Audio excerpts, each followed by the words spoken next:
has uncovered the Gray's true mission. He specializes in recovering repressed traumatic memories from people who claim to have been abducted by aliens.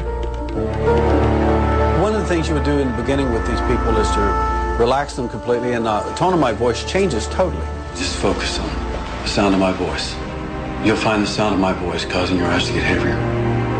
The sound of my voice will comfort you. It'll protect you. And it's okay for you to relax completely. One of his clients, Donna Lee, is the president of the Houston UFO Network. She believes she has been abducted many times by the Grays. In the course of hypnotherapy sessions with Daryl Sims, she has recalled numerous terrifying encounters. She even believes the Grays took her unborn child. I never had anything involved that would have been a miscarriage. I was about 8 weeks pregnant. Then it was just gone. I mean, I did not have the bleeding that's involved. Nothing.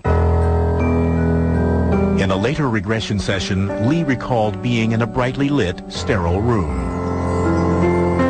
They brought a young girl into the room and left her there with me. And she was a hybrid, what we consider a hybrid, although she looked a lot like me.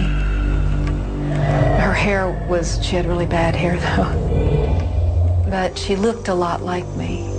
And she was about the age that my child would have been at that point. Lee claims the hybrid child was about 9 years old.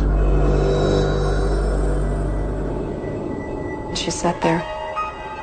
I had that realization in that moment when they left me there with her, and she looked at me that, I know you.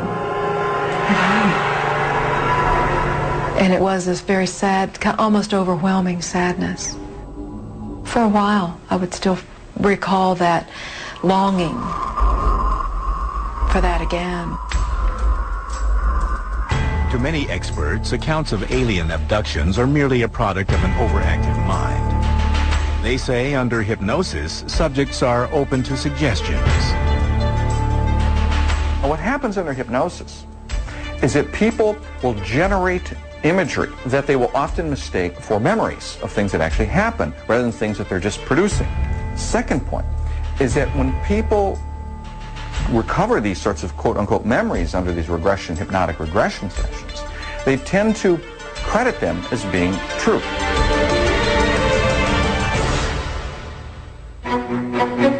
When we return, the results of a Harvard University study conducted by a team of psychologists surprises skeptics, angers believers, and sparks a controversial debate. To write them off as fantasy is a dire mistake.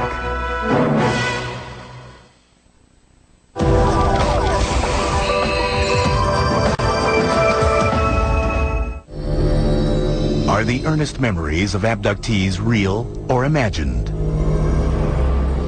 They come in without permission. They touch your body. They take your children. You want to scream, but I mean, my mouth is open and nothing has come out.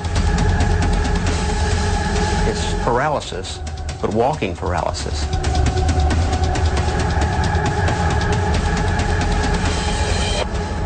Do the Greys exist? And if so, are they on a devious mission?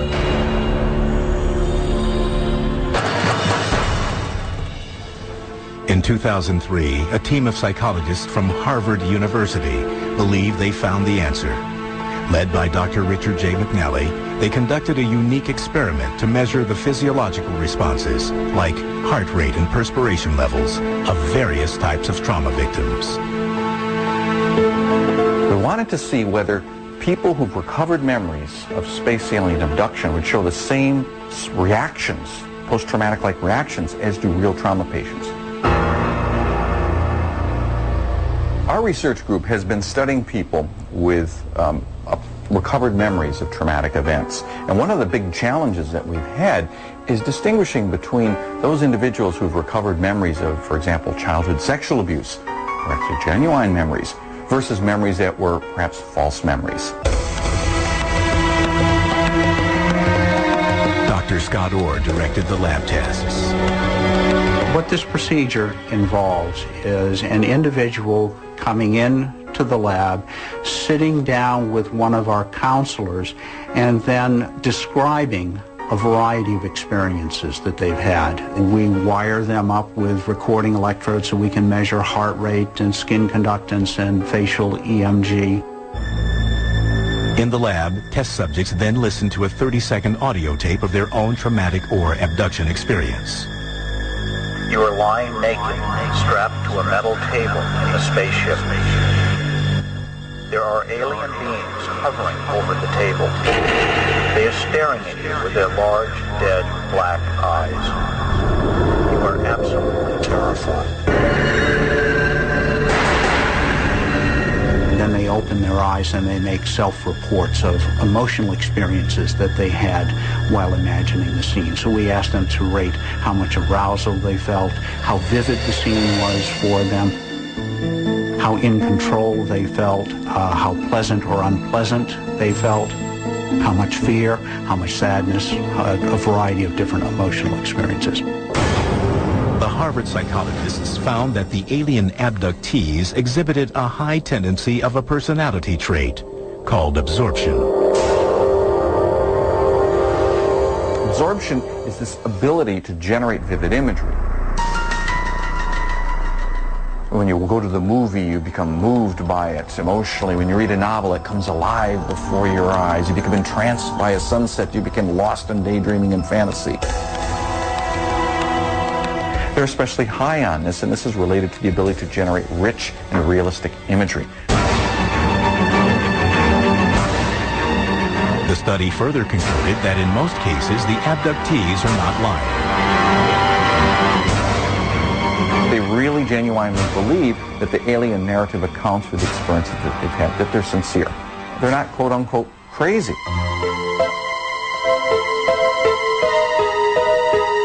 Now, these particular events are sleep paralysis episodes.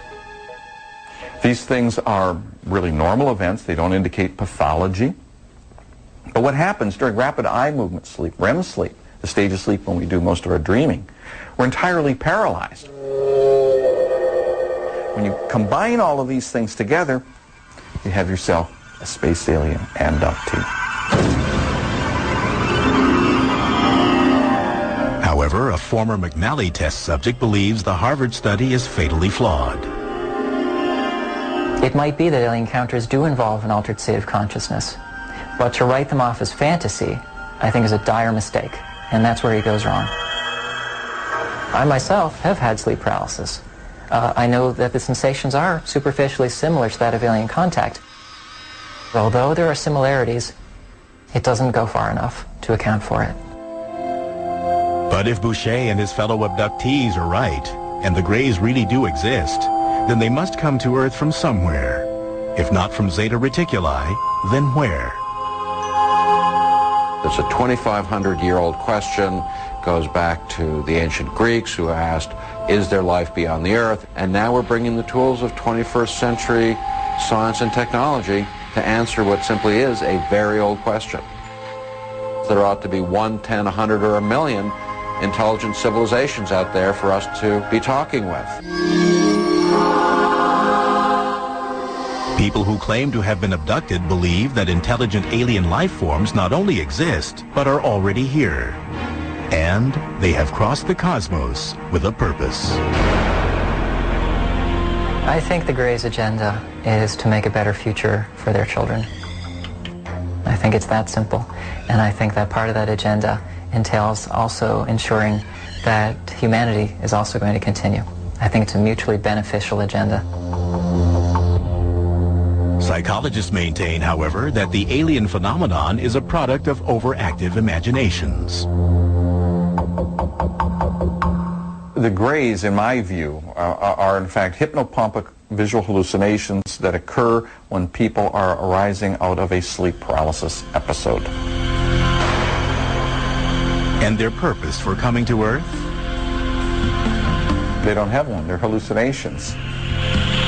It's good to have an open mind, but not so open that your brains fall out. Is the Greys' agenda real or imagined? Alien abduction, fact or fiction? It's still a mystery, just like most abductions. They're never going to tell you why they're here, or who they are, or why they do what they do. Is it possible that ETs exist? I think they're here, and they've been here for a long time.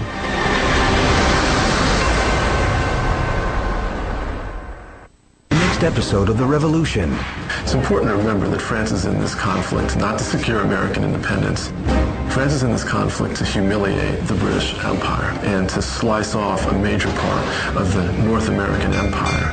Join The Revolution, Sundays at 10, only on the